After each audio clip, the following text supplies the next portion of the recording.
Hello everyone, आज हम करेंगे क्लास 6 का चैप्टर 15 हमारे चारों ओर वायु। इस चैप्टर में हम पढ़ने वाले हैं वायुमंडल, कार्बन डाइऑक्साइड, वायु की संरचना, ऑक्सीजन, नाइट्रोजन, धुआं, पवन चक्की।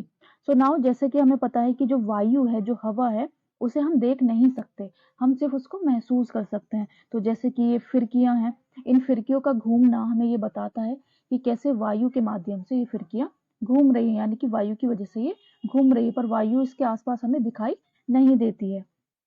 नाउ कागज से आप इसको बना करके भी देख सकते हैं कि कैसे वायु द्वारा ये घूमती हैं। वात सूचक एक ऐसा यंत्र है जिसके जरिए हम वायु का उस स्थान का पता लगा सकते हैं जिस स्थान पर वायु चल रही होती है, यानी कि जिस डायरेक्शन में वायु चल रही होती है, तो ये उस दिशा में रुक जाता है जिस दिशा में वायु चल रही होती है। तो क्या वायु हमारे चारों ओर हर जगह उपस्थित होती है? तो इसके लिए एक एक्सपेरिमेंट देखेंगे हम। एक टब में पानी लेंगे और एक खाली बोतल जो बिल्कुल खाली है, उसमें कुछ भी नहीं होना चाहिए, उसे उसमें डुबो देंगे। हम देखेंगे कि कैसे उस बोतल में जो पानी है नीचे का टब का, वो अंदर नहीं जा रहा है, यानी कि ऐसी कोई चीज उसके अंदर है जिसकी वजह से वो पानी उसके अंदर नहीं जा रहा है, या वो अपने अंदर पानी को नहीं ले रही, क्योंकि उसमें जो जगह है वो घिरी हुई है। तो जैसे ही हमने बोतल को टिल्ट करा, यानी कि टेढ़ा करा, तो उसमें से कुछ बुलबुले निकले और पानी एकदम से अंदर चला गया। तो इसका मतलब ये है कि इस बोतल में हवा थी, हवा की वजह से वो पानी जो है वो अंदर नहीं जा पा रहा था। लेकिन जैसे हमने बोतल को टेढ़ा करा, तो उसमें से हवा जैसे ही निकली, यानी कि जगह जब खाली हुई, तो उसमें पानी चला गया। तो हमें इससे पता चलता है कि कैसे जो वायु है वो स्थान घेरती है और ट्रांसपेरेंट भी होती है, यानी कि हम उसके आर पार नहीं देख सकते, तो वो पारदर्शी है, उसका कोई रंग नहीं होता, पारदर्शी होती है और हमारे चारों ओर उपस्थित होती है। तो इस एक्सपेरिमेंट से हमें ये पता चलता है कि वायु जो है वो हर चीज में, हर जगह उपस्थित है। अब हमारी पृथ्वी वायु की एक पतली परत से घिरी हुई है। इस परत का विस्तार पृथ्वी की सतह से कई किलोमीटर तक ऊपर है, इसे वायुमंडल कहते हैं। तो वायुमंडल क्या होता है? वायुमंडल का मतलब है कि हमारी जो पृथ्वी है उसके बहुत कई किलोमीटर ऊपर एक परत बनी हुई है वायु की।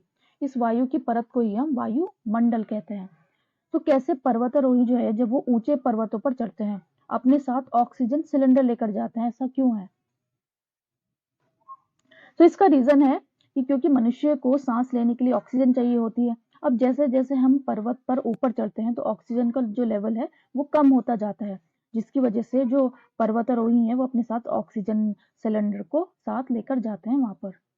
ना वायु किससे बनती है? तो वायु के कौन से मुख्य अवयव होते हैं, किस किस से वायु बनती है? तो सबसे पहला है जल वाष्प।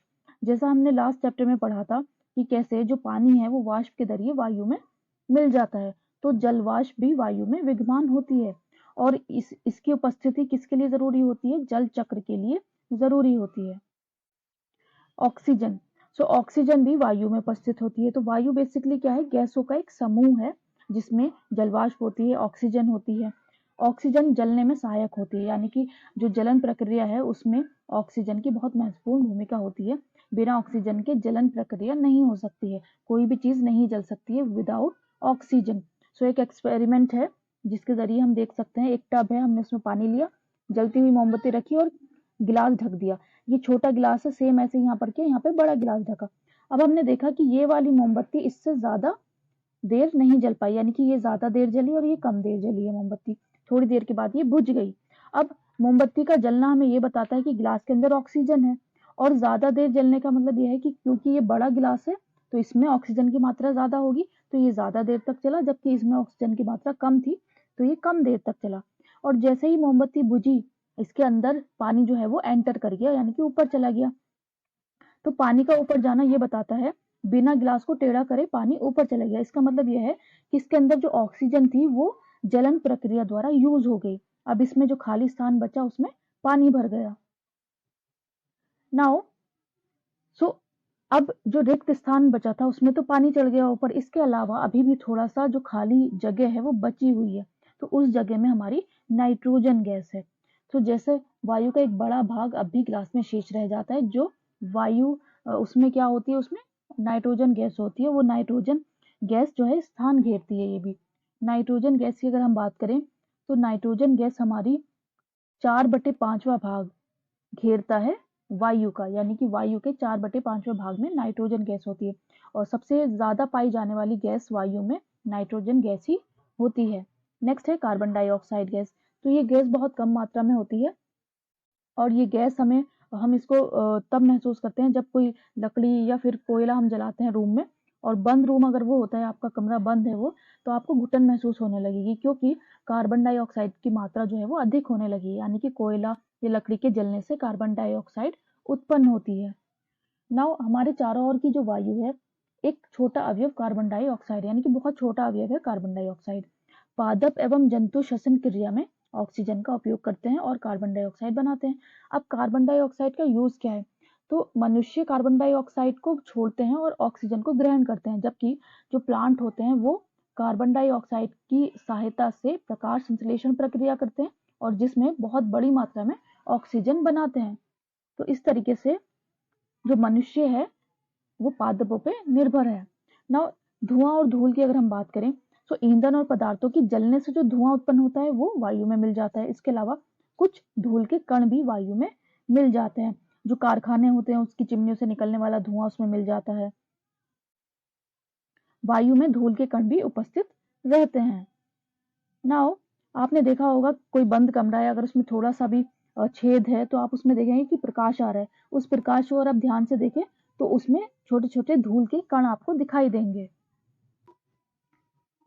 नाउ वायु में धूल के कण भी उपस्थित होते हैं। वायु में धूल के कण समय तथा स्थान के साथ बदल सकते हैं।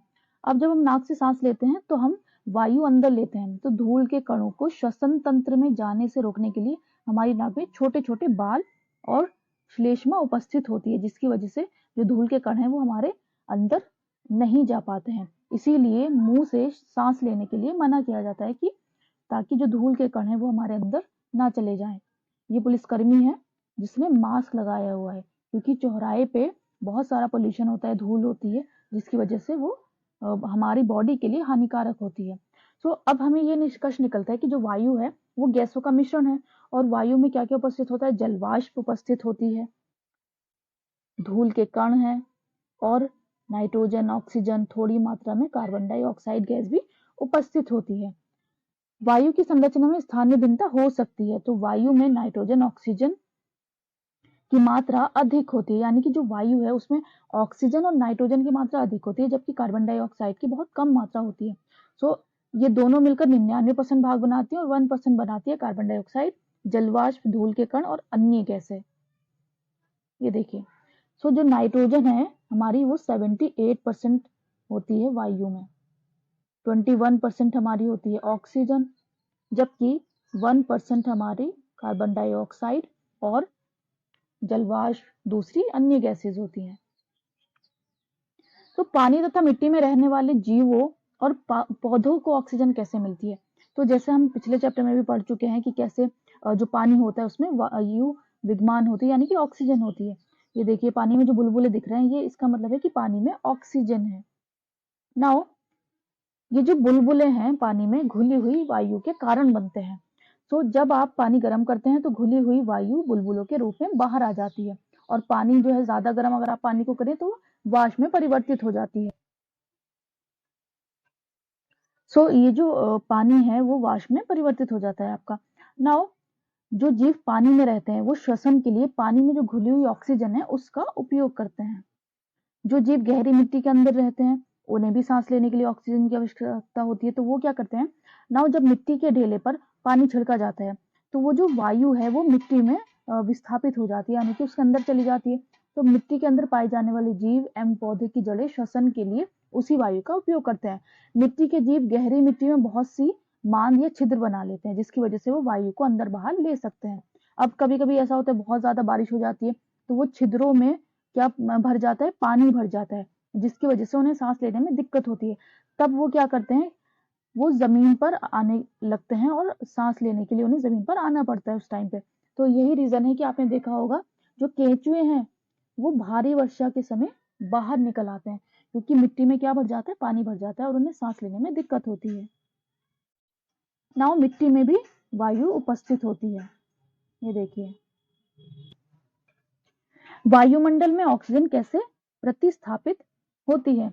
तो जैसा हमने पढ़ा था कि पौधों में प्रकाश संश्लेषण होता है, पौधे जो हैं वो ऑक्सीजन का बहुत ज़्यादा अधिक निर्माण करते हैं। ऐसे ही जो मनुष्य होता है वो मनुष्य जो कार्बन डाइऑक्साइड है उसको त्यागता है या छोड़ता है और ऑक्सीजन ग्रहण करता है। तो ऐसे ही पौधे और जो जंतु होते हैं वो एक दूसरे से समन्वय बनाए रखते हैं और एक दूसरे पर निर्भर रहते हैं श्वसन क्रिया के ज़रिए। तो इससे स्पष्ट है कि पौधे और जंतु एक दूसरे पर निर्भर हैं। नाउ जंतु पौधों के बिना जीवित नहीं रह सकते और पौधे एवं जंतुओं द्वारा श्वसन तथा पौधों के द्वारा प्रकाश संश्लेषण से बना रहता है, एक दूसरे में परस्पर समानता बनी रहती है। नाउ पृथ्वी पर जीवन के लिए वायु अत्यधिक महत्वपूर्ण होती है। नेक्स्ट है पवन चक्की। सो ये पवन चक्की है, इस पवन चक्की का क्या यूज होता है? तो पवन चक्की जो है वायु से घुमाती है पवन चक्की को और इसके जरिए हम इसका उपयोग हम ट्यूबवेल से पानी निकालने में, आटा चक्की को चलाने में, पवन चक्की विद्युत भी उत्पन्न करती है और वायु नावों के खेने में, ग्लाइडर, पैराशूट, हवाई जहाज को चलाने में सहायता करती है। तो पक्षी, चमगादड़, कीड़े वायु की उपस्थिति के कारण ही उड़ पाते हैं। तो वायु बहुत से पौधों के बीजों तथा फूलों के पराग कणों को इधर से उधर फैलाने में सहायता करती है। जल चक्र, वायु एक महत्वपूर्ण भूमिका निभाती है। तो जल चक्र जो हमारा होता है उसमें वायु बहुत महत्वपूर्ण भूमिका निभाती है। नाउ इस चैप्टर में क्या क्या हमने इंपॉर्टेंट चीजें पढ़ी हैं? सबसे पहले हमारा कि वायु स्थान घेरती है। तो वायु प्रत्येक एक स्थान पर मिलती है। हम वायु को देख नहीं सकते परंतु अनुभव कर सकते हैं, महसूस कर सकते हैं। गतिशील वायु को पवन कहते हैं, यानी कि बहुत तेज जैसे हवा चल रही होती है तो वो हमारी क्या होती है? पवन होती है। वायु जगह घेरती है, जल तथा मिट्टी में वायु उपस्थित होती है, यानी कि जल में भी होती है वायु और मिट्टी में भी वायु होती है। वायु नाइट्रोजन, ऑक्सीजन, कार्बन डाइऑक्साइड, जलवाष्प तथा कुछ अन्य गैसों का मिश्रण होती है और धूल के कण भी इसमें होते हैं। ऑक्सीजन ज्वलन में सहायक और श्वसन के लिए आवश्यक होती है। जलने के लिए ऑक्सीजन चाहिए और श्वसन के लिए भी ऑक्सीजन चाहिए। वायु की परत जो पृथ्वी को घेरे हुए है उसे वायुमंडल कहते हैं। पृथ्वी पर जीवन के लिए वायु मंडल आवश्यक है। जलीय प्राणी श्वसन के लिए जल में घुली वायु का उपयोग करते हैं। वायु में ऑक्सीजन तथा कार्बन डाइऑक्साइड के आदान प्रदान से पौधे तथा जंतु एक दूसरे पर निर्भर करते हैं। तो ये था हमारा चैप्टर 15